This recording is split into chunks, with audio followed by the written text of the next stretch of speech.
हैं और जो कमाल करके जाते बड़ी हैं। स्टेटमेंट, मतलब क्योंकि वो कंसिस्टेंसी देखिए उनके, हर मैच में लास्ट में आते हैं और पहला ही शायद मैच के 177 या 78 रन बनाए क्योंकि स्कोर बोर्ड पे इतने रन लगाए गुजरात ने।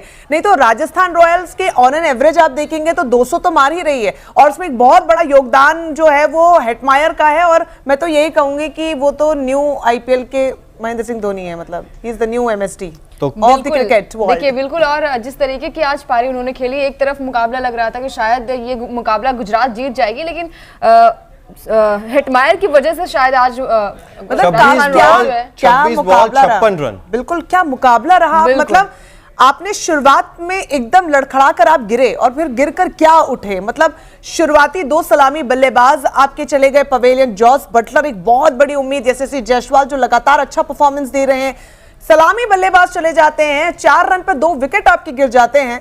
मतलब वहां से तो लग रहा था कि गुजरात एक अच्छे फॉर्म में भी है, डिफेंडिंग चैंपियन भी है, तो लग ही रहा था कि बस यहाँ से निकाल ले जाएगी मैच और एक बार फिर से राजस्थान को पिछले साल की तरह मुंह की खानी पड़ेगी। लेकिन क्या जीते हैं, मतलब उस हारे हुए मैच को अपने खेमे में लेकर आए हैं। ये मुझे लगता है कि आज राजस्थान रॉयल्स के तमाम फैंस के लिए इंक्लूडिंग में बहुत जबरदस्त वाली जीत है। 200 रन बने बना के ना जीते हो, लेकिन ये वाली जीत हमेशा याद रहेगी। बिल्कुल, खास तौर पर गुजरात टाइटंस के खिलाफ जब राजस्थान रॉयल्स की ये जीत आई है तो ये जीत खास बनी जाती है। और जॉस बटलर जिनकी हम बात कर रहे थे, आज एक भी रन नहीं बना, यानी कि बिना खाता खोले आउट हुए। और 7 साल के जॉस बटलर ने पिछले 7 साल से आईपीएल में पहला मौका है जब 0 पे आउट हुए हैं।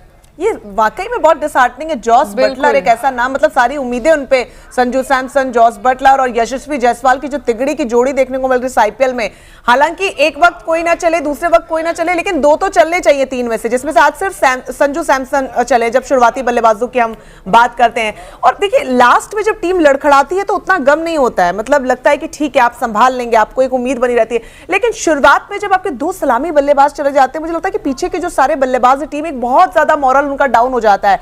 लेकिन जो मॉरल वहां से गेन किया है देवदत्त पड्डीकल और संजू सैमसन ने मिलकर, वो जो दीवार धीरे धीरे एक ईंट जोड़ी है 178 रनों की, वो क्या खूब जोड़ी है। और उसको सहारा हेटमायर देके गए कि सीमेंट तो मैं लगा के जाऊंगा, इतनी मजबूत दीवार, मतलब गिरने नहीं दूंगा इस दीवार को, आप बस ईंट लगाइए, सीमेंट में लगातार। केक कहते हैं ना, चेरी ऑन द केक, वो शिमरन हेटमायर। या कहें कि आज तो भाई केक तो आधा अधूरा रह जाता अगर शिमरन हेटमायर वहां पर नहीं होते। इस केक ने गुजरात टाइटंस का स्वाद खट्टा कर दिया, गुजरात टाइटंस का। और ये दूसरी हार गुजरात टाइटंस के नाम आई है। पहली जो आई थी वो कोलकाता नाइट राइडर्स के खिलाफ आई थी और अब राजस्थान रॉयल्स ने गुजरात को हरा दिया है। और अच्छी खबर ये कि राजस्थान रॉयल्स टॉप पर आ गई है एक बार फिर से, मतलब बनी हुई हाँ, तो 5 में से 4 जीत के साथ राजस्थान रॉयल्स पहले नंबर पर बनी हुई है। और जिस तरीके से हम लोग बात भी कर रहे हैं कि भाई राजस्थान रॉयल्स की टीम मजबूत नजर आ रही है, पहले लगता था कि भाई जॉस बटलर नहीं चलेंगे तो शायद मुश्किल में आ जाएगी, लेकिन आज उस कंडीशन से भी राजस्थान रॉयल्स ने अपने आप को बाहर निकाला। मुझे दुख गुजरात के लिए इसलिए भी हो रहा है क्योंकि गुजरात जो पिछले दोनों मुकाबले हारी, एक आज का और एक केकेआर के खिलाफ, वो जीते हुए मुकाबले हारी है। बिल्कुल, वहां भी वो मैच जीतने वाला था नहीं, आखिरी ओवर में जितने रनों की आवश्यकता थी वो बनते नहीं है, वो नेक्स्ट टू इम्पॉसिबल है, बट वो बन गए। आज भी जब आपने शुरुआती 2 बल्लेबाजों को पवेलियन भेज दिया, मतलब 4 रन पे 2 विकेट आपने बड़े निकाल लिए, बावजूद उसके आप हार गए, तो मुझे लगता है कि ये तो सपने, मतलब नींद उड़ गई है, गुजरात टाइटंस की नींद अब उड़ गई, सपने बुरे बुरे आने वाले। आज तो बुरे सपने आए और जो पहला मुकाबला आ रहे थे वो भी बुरे सपने वाला ही था जब रिंकू सिंह सपने में आ रहे थे। मतलब हारे भी आप ऐसे मुकाबले जो आपको लग रहा था आप जीत जाएंगे, जो नेक्स्ट टू इम्पॉसिबल चीज है। आज के मैच में भी आपने दोनों सलामी बल्लेबाजों को जल्दी घर भेज दिया, तो वो तो राजस्थान रॉयल वहीं घुटने टेक चुकी थी, बट वो वहां से जीत खींच कर लाई। और रिंकू सिंह वाला तो कुछ ऐसा कारनामा था कि हार्दिक पांड्या शायद आने वाला और सीजन में सोच भी नहीं पाएंगे कि मैं ऐसा मैच भी हार सकता हूँ। तो बहुत बुरा टाइम चल रहा है गुजरात टाइटंस के लिए, बहुत बुरा।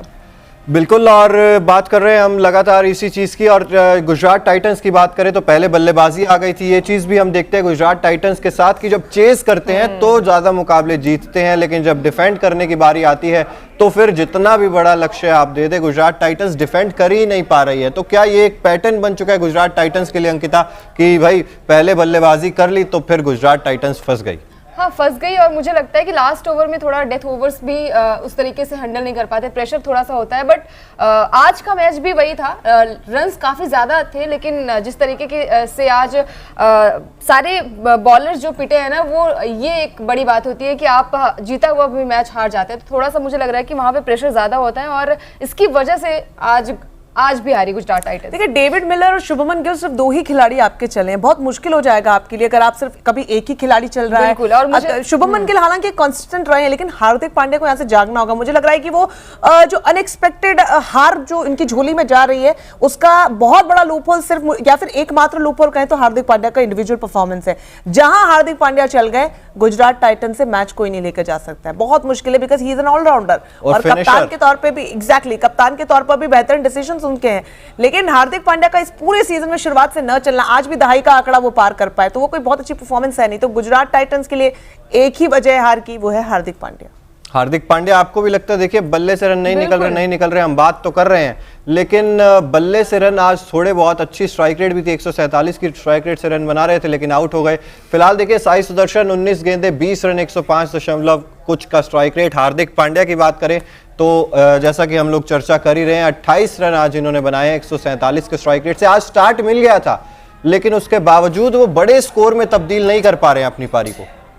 देखिए कहीं ना कहीं मुझे लग रहा है कि थोड़ा सा अपने ऊपर काम करने की ज़रूरत है इन्हें लगता है कि हमारे जो बैट्समैन बाकी के जो हैं वो जीत दिला देंगे, तो हर बार ये नहीं हो सकता है। और देखिए जिस तरीके की आज गुजरात टाइटंस भी आज अच्छा खासा बॉलर्स पिटे उनके भी, लेकिन जिस तरीके से उन्होंने जीत निकाली है, एक हार तक वो मैच जीती, ये बड़ी बात होती है। और देखिए अगर गुजरात को ये लग रहा है कि वो 1 या 2 प्लेयर्स के दम पर निकाल लेंगे तो मैं नहीं मानता कि 1 या 2 प्लेयर्स हैं, 1 या 2 प्लेयर्स नहीं है, लेकिन वो जो आपने लूप होल कहा हार्दिक पांड्या खुद नजर आ रहे हैं। लेकिन अब आप देखेंगे शुभमन गिल लगातार चल रहे हैं, रिद्धिमान साहा किसी मैच में मार देते हैं, किसी मैच में राहुल तेवतिया मार देते हैं। ये समझना होगा चिराग, अंडरस्टैंड दी क्रोनोलॉजी। ये टूर्नामेंट जो शुरू हुआ ये 200-200 का स्कोर बोर्ड लगा रहा है। या तो आप रूट जैसे नाबाद 100 रन बना के जाएं तो शायद आप इस तरीके के दारोमदार या पूरा जिम्मेदारी दूसरे प्लेयर्स पर देके निश्चिंत होके जीत की दरकार कर सकते हैं। शुभमन गिल कंसिस्टेंसी डेफिनेटली अच्छा परफॉर्मेंस दे रहे हैं, लेकिन 60, 70, 50, 60, 70 उससे ज्यादा नहीं बन पा रहे हैं। और वो इंडिविजुअल परफॉर्मेंस या फिर एक सपोर्टिव एक्टर वाला रोल करके दूसरा प्लेयर जाएगा, उससे नहीं जीत मिलेगी। या तो आपको 4-5 लोगों को एक साथ चलना होगा, और अगर सिर्फ एक प्लेयर या 2 प्लेयर के दम पे मैच निकालना है तो फिर वो रूट वाली पारी आपको खेलनी पड़ेगी। तो ये समझना होगा डिफरेंस, बिल्कुल समझना होगा। और आज गेंदबाजी की बात करें राजस्थान रॉयल्स की तरफ से Yuzvendra Chahal 4 over 36 run 1 wicket इन्होंने हासिल किया। और वहीं अश्विन की बात करें तो आज अश्विन के खाते में विकेट तो नहीं आई। देवदत्त पडिक्कल 25 गेंदे 26 रन, इन्होंने तो शायद मूड बना लिया था हरवाने का, अगर आउट ना होते तो शायद राजस्थान हार जाती। मुझे ऐसा लगता है कि एक अच्छा साथ दिया, मतलब जब जरूरत थी। थोड़ी सी मुश्किलात हैं गुजरात के लिए यहाँ पे कि दहाई का आंकड़ा ही बस आप छू पा रहे हैं, वो बहुत अच्छा नहीं है। लेकिन संजू सैमसन की पारी वाकई काबिल तारीफ है, कप्तान होने के नाते बड़ी जिम्मेदारी उन्होंने निभाई है। और जिस समय जरूरत है उस वक्त बल्ला घुमाया, क्योंकि पिछले मैचेस में जब बड़े स्कोर बने थे और संजू सैमसन बिल्कुल नहीं चले थे, तो जिस वक्त जरूरत है उस वक्त आपका कप्तान चल गया, बिल्कुल तो जंगल का राजा शेर। और आज अंकिता 6 छक्के लगाए और जैसे ही बॉल बैट से कनेक्ट होती थी आवाज निकलती थी 6 रन, 6 रन जब भी बॉल बैट से कनेक्ट हो रही थी। बिल्कुल। और जिस तरीके से अगर बात की जाए स्टार्ट